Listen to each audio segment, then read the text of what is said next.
పితా పుత్ర పరిశుద్ధాత్మకు మహిమ కలుగునుగాక. నేటి కారుణ్యవాక్కు. సత్పురుషులు శిక్షను అనుభవించిన వారి వలె చూపట్టినను అమరత్వం పొందదమను నమ్మకము వారికి కలదు. సొలొమోను జ్ఞాన గ్రంథము 3వ అధ్యాయము 4వ వాక్యము. ప్రభునందు ప్రియ దేవుని బిడ్డలారా, మీ అందరికీ ఈ యొక్క వాక్య పరిచర్యకు ఆహ్వానాన్ని పలుకుతున్నాను. ప్రస్తుత ప్రపంచం అడిగేటువంటి ప్రశ్న ఇది: దేవుడు ఎందుకు నీతిమంతులకు బాధనిస్తాడు? ఎందుకు మంచివాడు శిక్షను అనుభవిస్తున్నాడు? ఒక పక్క దొంగలు దోపిడీగాండ్రు హాయిగా తిరుగుతూ ఉన్నారు, కానీ మంచివాడు మాత్రం కష్టాలు అనుభవిస్తున్నాడు. దుర్మార్గుడు మాత్రం ఆనందాన్ని పొందుతున్నాడు, స్వేచ్ఛను పొందుతున్నాడు. ప్రశ్న ప్రతి ఒక్కరి మదిలో మెదులుతూ ఉంది ప్రియబిడ్డలారా. దానికి సమాధానముగా నేటి వాక్యం మనకు జవాబునిస్తూ ఉంది. ఈనాడు మనం విన్నటువంటి వాక్యం సొలొమోను జ్ఞాన గ్రంథం 3వ అధ్యాయము 4వ వాక్యం నుండి తీసుకుని ఉన్నాం. సత్పురుషులు శిక్షను అనుభవించిన వారి వలె కనబడినను వారు అమరత్వం పొందుదమను నమ్మకం వారికి కలదు. అంటే మంచివారు శ్రమలు పొందుతున్నా వారు మరణంపై విజయాన్ని సాధిస్తాం అన్నటువంటి ఆశ వారికి కలదు. అవును ప్రియబిడ్డలారా, ప్రతి విజయం వెనుక ఎన్నో అపజయాలు ఉంటాయి.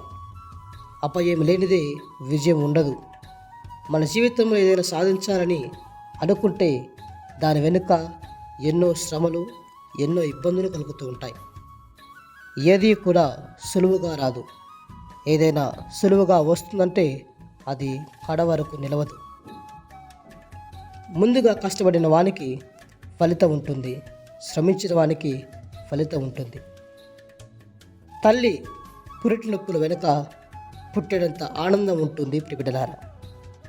ఆమె ఆ నొప్పులు అనుభవిస్తేనే తన యొక్క మాతృ గర్భం నుండి బిడ్డకు జన్మనివ్వగలదు. తల్లి బాధలను మనము శిక్షగా పోల్చకూడదు. మంచివారు పొందే కష్టాలను, బాధలను మనము శిక్ష భావించకూడదు. యోబు జీవితాన్ని మనం పరిశీలించినట్లయితే యోబు విశ్వాసవంతుడు, కానీ ప్రభుని పరీక్షకు గురి అయ్యాడు. తన కుటుంబానంతటి కూడా కోల్పోయాడు. దిక్కులేని వాడి వలె పెట్ట దిబ్బ మీద కూర్చొని తాను తన యొక్క శరీరంలో కలిగినటువంటి పుండ్లను గీక్కుంటూ ఆయన ఈగలు తోలుకుంటూ దిక్కులేని వాడిగా జీవించాడు ప్రియబిడ్డలారా. ఆయన యొక్క విశ్వాసాన్ని పరీక్షించాడు కాబట్టే దేవుడు తిరిగి మళ్ళీ ఆయన తన యొక్క గొప్పవాణిగా చేసుకున్నాడు, తన యొక్క విశ్వాసపాత్రుడిగా చేసుకున్నాడు ప్రియబిడ్డలారా. మనము కూడా మన దైనందిన జీవితంలో దీనిని మనము పాటిస్తూ ఉండాలి.